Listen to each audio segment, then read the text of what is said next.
Hi guys and welcome to Armin's Tech Talk. Today we're going to start benchmarking the Titan XP, Nvidia's newest card for the PC based on Pascal, 3584 CUDA cores, 1417 megahertz base clock, 1533 I believe megahertz boost clock. So we're talking 200 megahertz slower at base and boost than the GTX 1080, but we are talking 1,000 more CUDA cores. So it's going to be interesting to see where this card comes in. This is the start of a new series that I'm going to run. It's going to be about 4 or 5 parts. I'm going to go through a lot of different games. I want to live benchmark it because who likes PowerPoints? To start off here with part 1, we are going to tackle, not in any particular order, Grand Theft Auto 5, Just Cause 3, Crysis 3, The Witcher 3. This seems to be turning in the videos of threes. And we're going to talk about Batman Arkham City. Now, I know it's an older game. I'm tossing this older game in there because I think it's fair to say the older games can upscale to 4K. The older games can do a lot of features that we weren't able to run on older cards. So that's just to throw a little spice in there. So I want to thank you for watching up front. I will probably also thank you at the end because I really appreciate it. And let's get started. We're going to start looking at the settings for Batman Arkham City. As you can see here, we've got 4K. We've got 8x MSAA. That's as high as it can go. We've got DX11 features, tessellation at high, HBAO on. We've got our details for our textures at extreme level. Our shadows are dynamic, and as you can see, everything else here is on. The light shafts, the lens flare. Down here at the bottom, here's the big one, hardware accelerated PhysX. PhysX is very intensive. Let's put it to high. Let's see. This is an older game, but let's see how this does. So we are going to start. What you can see, we start indoors in the factories, physics going on. Our maximum, of course, here is in the 70s. Our minimum is in the 60s. The game is fairly intensive with all the fog and all the shadows and the smoke and everything running around. Is actually, for a game of this age, is actually still quite impressive. So this scene here, of course, you have all the stuff that's around on the ground in the air. This is showing more about physics. It is getting the car a little bit more.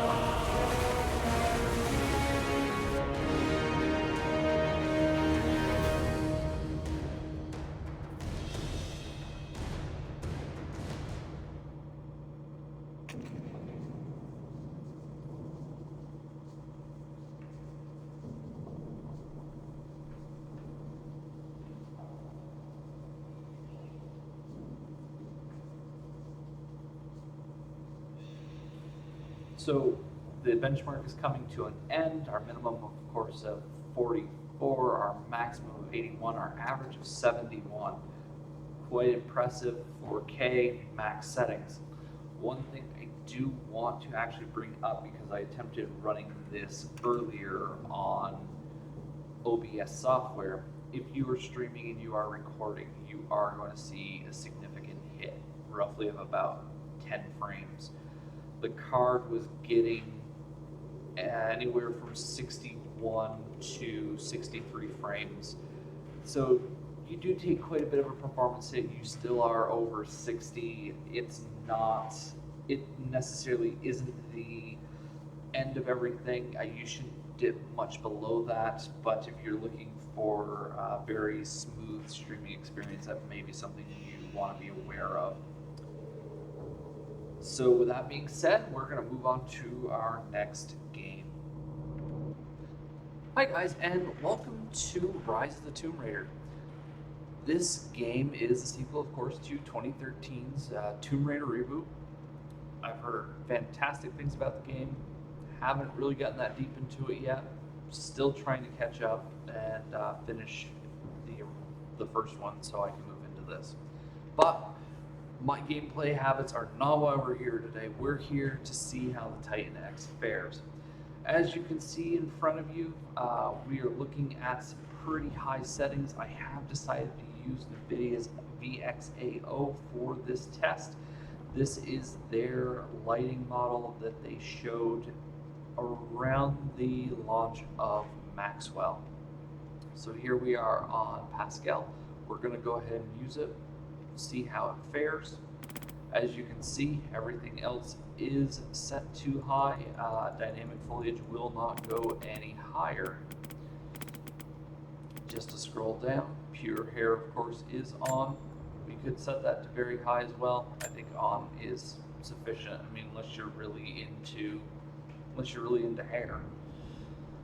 So let's just go back here so you guys can see. There's our Titan XP. There's our 4K 60 Hertz SMAA. Don't think you need anything more hardcore than that, although there are options available. 4K pixels are pretty tiny. Once again, I don't think you're going to need it, but that's my own opinion. Feel free to leave comments below if you disagree. Let me know if there's any other settings that you would like to see, and I will go ahead and run those for you. So with that being said, let's start this benchmark.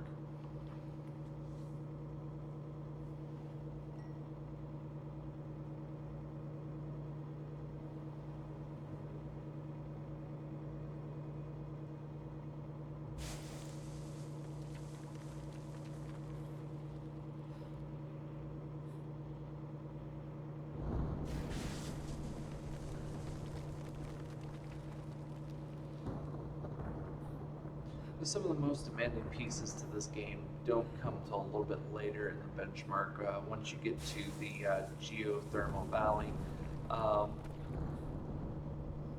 for benchmarking purposes, I could have run all kinds of PowerPoints and run them through the spreadsheet, but I feel this is a prettier way to go about doing it. Running the benchmarks themselves don't necessarily take too long. You can always fast forward to different parts in the video, which I will leave timestamps in the description.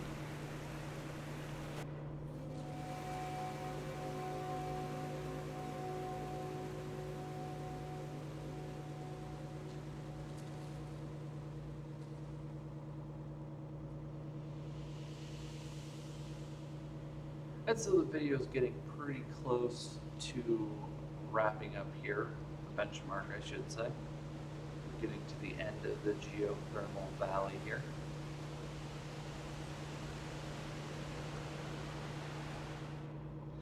And so you can see our average scores here. We're getting 40, 35. Now I do want to prove one point, so we're going to run this one more time, but I'm going to change a few settings here just so you can see how much the Nvidia technology really does affect these cards.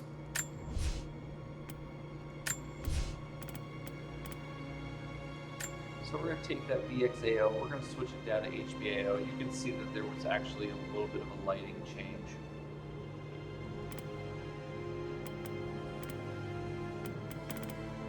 And for the purposes of, everything else being equal and not really altering performance values, that's the only thing I'm going to change.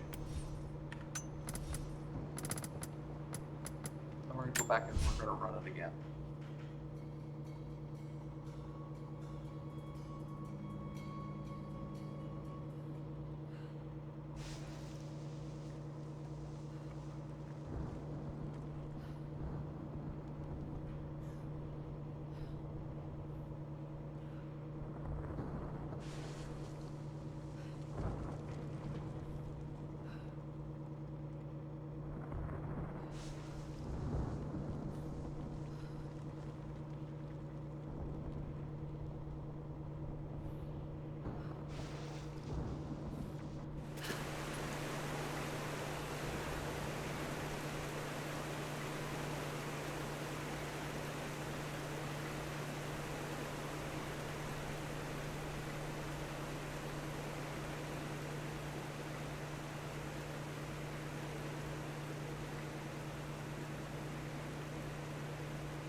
And we're getting pretty close here to the end of the benchmark, finishing up the geothermal valley.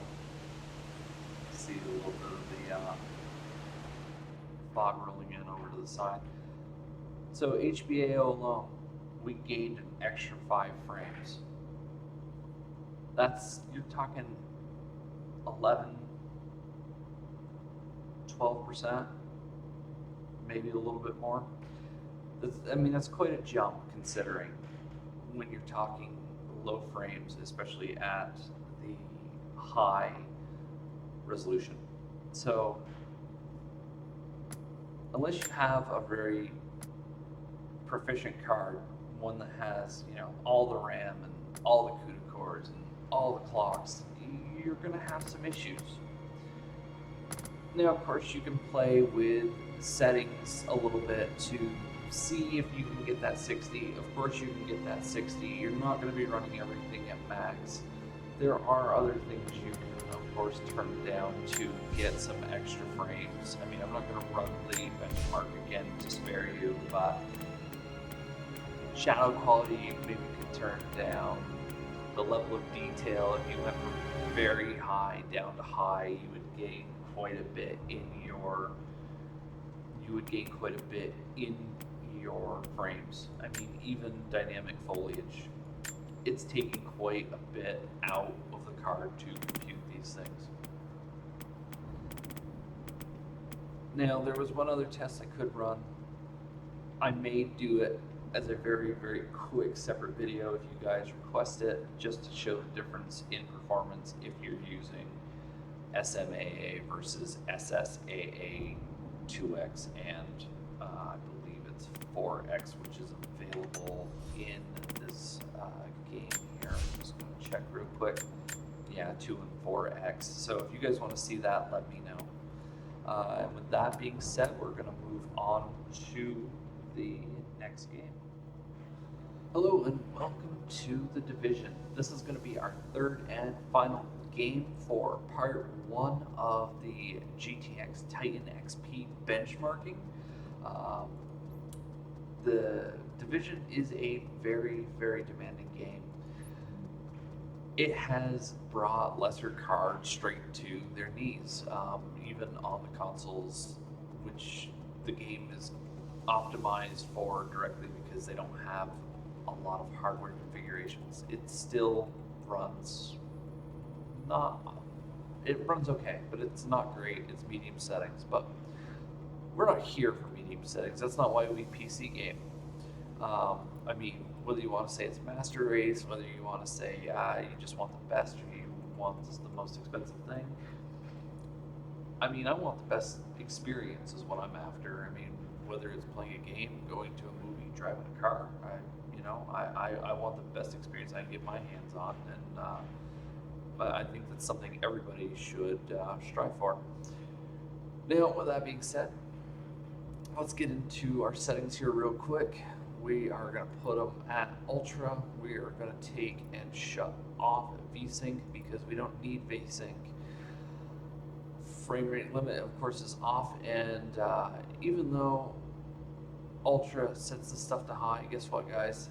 There's settings above, and look, once again, it's our friends at Nvidia putting in, of course, special technology. So to make this fair, I am going to turn on the Nvidia tech. I'm not going to turn on the highest one, but I am going to at least turn on the lower of the two. And we're just going to run through this as quick as we can. That way you can see that everything is on and at ultra settings.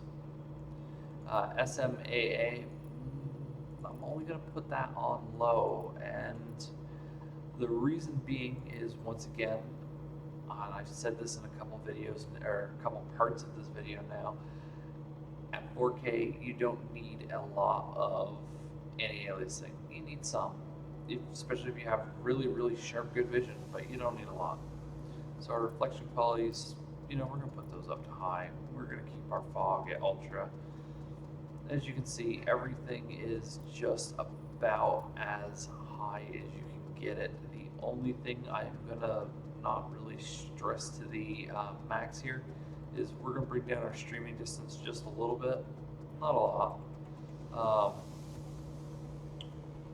Actually, you know what? To heck with it. We're gonna leave the streaming at the extra streaming distance at max. We're gonna leave the object detail right where it should be. We're gonna apply these settings.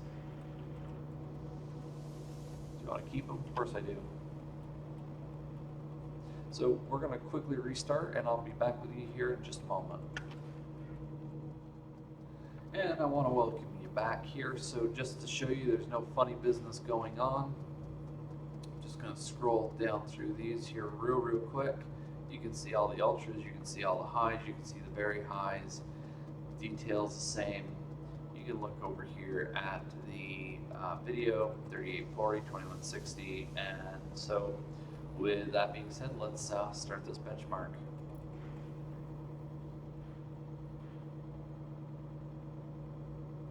And if you're not familiar with the division, it is a post-apocalypse, well, not really post-apocalypse. The apocalypse is happening. It's disasters happened on Black Friday. The economy is crashing. People are dying, and a special team is sent in to take back Manhattan.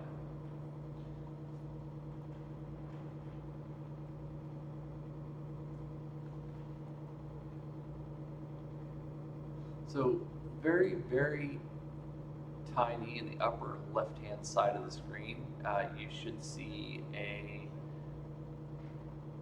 counter. If you can get really close to that, you might be able to see what it says, but I'm going to preferably wait for the results here at the end.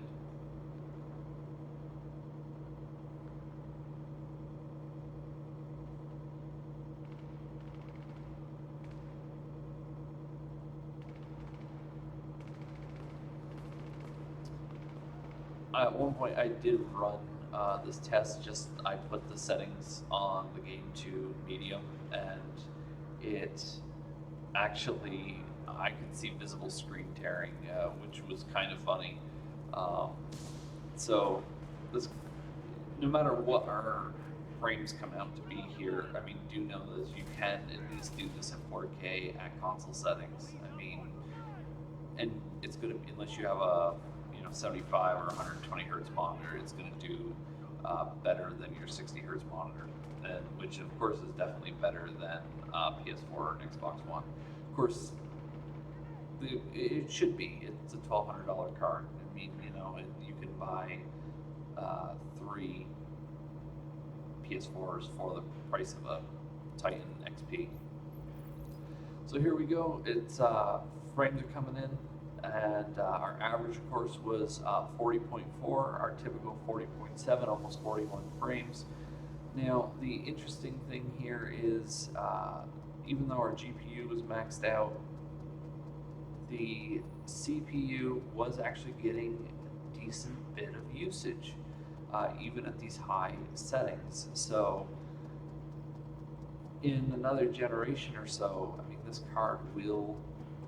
a generation from now, a card will probably actually be fast enough to get this 260 with even a higher CPU usage. One thing I guess I would just really want to mention quickly is because I was mentioning I ran this at lower settings and saw tearing. At that point, the CPU usage, the card was running fast enough, but the CPU usage was around 45 to 48%, which for a 5930 K is quite a bit. I'm aware that games don't use all the threads on that CPU, but it's still interesting to note.